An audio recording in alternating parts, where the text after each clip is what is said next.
Il est maintenant littéralement possible de s'assurer contre la cancel culture. Bonjour à tous, ici Tazio pour Culture Internet. Aujourd'hui, je vous raconte comment des entreprises ont trouvé un nouveau filon, intervenir dans la gestion de vos bad buzz sur les réseaux. Les réseaux ont tout changé. Avant, un scandale pouvait se gérer en coulisses avec un bon avocat ou un attaché de presse. Aujourd'hui, un tweet peut déclencher une tempête. Tout devient public, instantané, incontrôlable. L'image d'une célébrité, d'un dirigeant sportif, d'un dirigeant tout court d'ailleurs, peut basculer en quelques heures. Et ça, l'industrie de l'assurance l'a bien compris. Car désormais, on peut s'assurer contre la cancel culture. Oui, vous avez bien entendu. Une nouvelle offre d'assurance proposée par Samfire Risk, une entreprise spécialisée dans les risques extrêmes comme l'enlèvement et l'extorsion, promet de protéger les riches et les célébrités contre l'opprobre du web. Une hotline 24 heures sur 24, 7 jours sur 7, des experts en gestion de crise, une équipe de communication prête à intervenir en cas de bad buzz. L'objectif, contenir la tempête médiatique et lisser l'image du client, une sorte de service après-vente pour les bourdes publiques.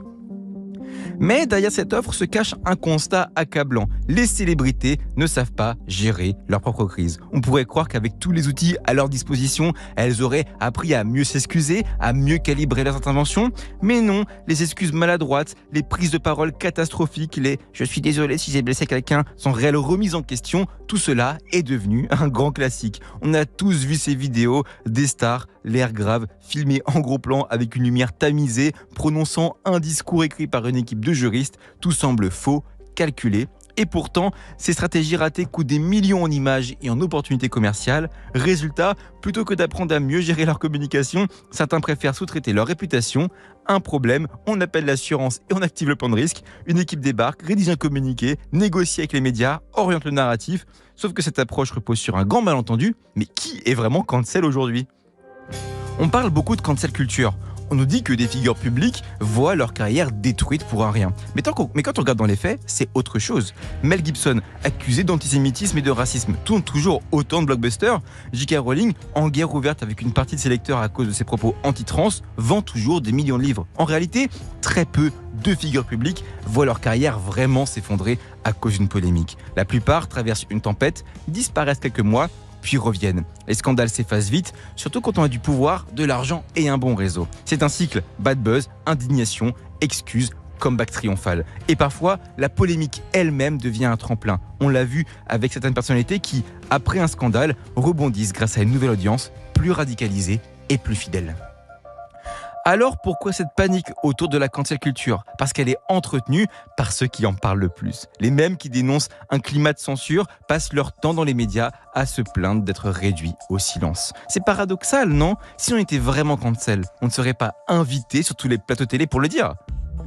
Mais alors, à quoi sert vraiment cette assurance ? En réalité, elle ne protège pas seulement contre la cancel culture. Elle couvre aussi des risques bien réels aujourd'hui. Les deepfakes, la désinformation et le cyberharcèlement. Aujourd'hui, une polémique peut être entièrement fabriquée. Des bots peuvent amplifier un scandale, des vidéos truquées peuvent faire dire n'importe quoi à quelqu'un alors qu'il ne l'a jamais dit.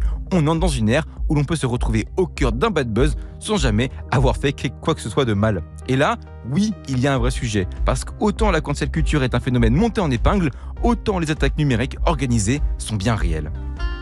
C'est peut-être ça le véritable enjeu. Ce n'est pas la cancel culture qui est dangereuse, c'est la manipulation de l'opinion sur Internet. Ce qui fait tomber une célébrité aujourd'hui, ce n'est pas un tweet de lycéen indigné, c'est une entreprise qui décide que vous ne représentez plus une image bankable. La vraie peur des célébrités, ce n'est pas d'être cancel par Twitter, c'est de perdre des contrats, des sponsors, des financements. Alors, faut-il voir cette assurance comme une escroquerie ou comme un produit nécessaire ? D'un côté, elle capitalise sur une angoisse largement exagérée, de l'autre, elle répond à des problématiques réelles sur l'avenir de la réputation en ligne.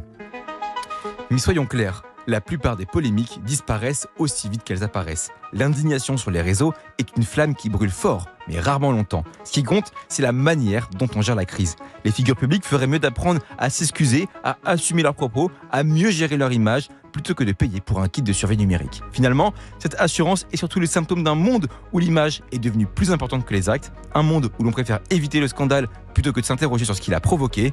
Et si le vrai problème, c'était pas Internet, mais l'incapacité des célébrités à se remettre en question.